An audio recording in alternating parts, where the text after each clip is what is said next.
would come to Poland, Russia, whatever, the ports, drop off their cargo, and the crew would figure, why go back to the United States on an empty boat when we can fill it with all these immigrants and put them in the steerage is the bottom, the hull. Yeah, put them down there in the hull. Or have you seen pictures of immigrants sleeping on the deck?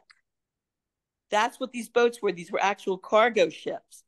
And rather than go back empty, they would offer passage to these Russian and Polish, these foreign immigrants that were trying to get to the United States.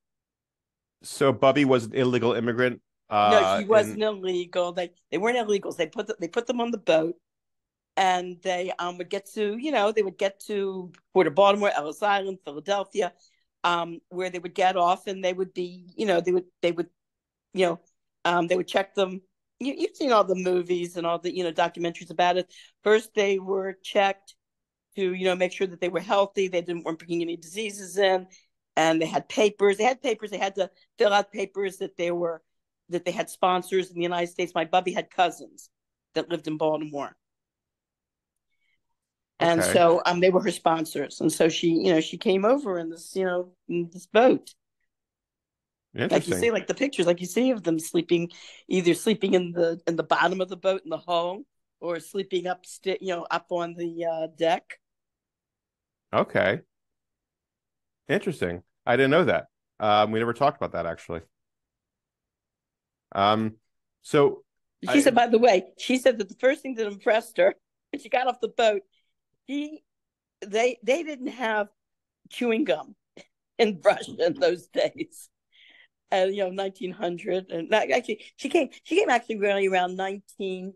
It was right before World War I. It was one of the last boats that made it over, so it was like around 1914, 1916, around there.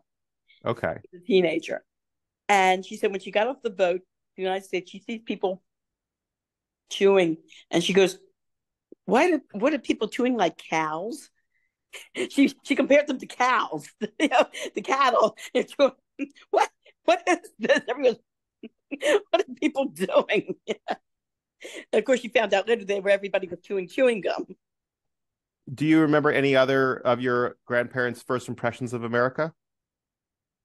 My Bubby was the only one that told me about that. My father's father didn't speak too much about it. Neither did my mother's father. They didn't talk too much about it. My Bubby talked more about it. Interesting. Mm-hmm. That's fun. Yeah, it's strange. Yeah. Now to come to think of it, it's interesting that they never really talked about it that much. I think a lot of people in that generation were just very silent about everything, which is kind of sad because you lose so much. Mm-hmm. That's one of the reasons why we're doing this, is because we don't want to be silent, so to speak. We want to kind of talk about your history and the stories that you have.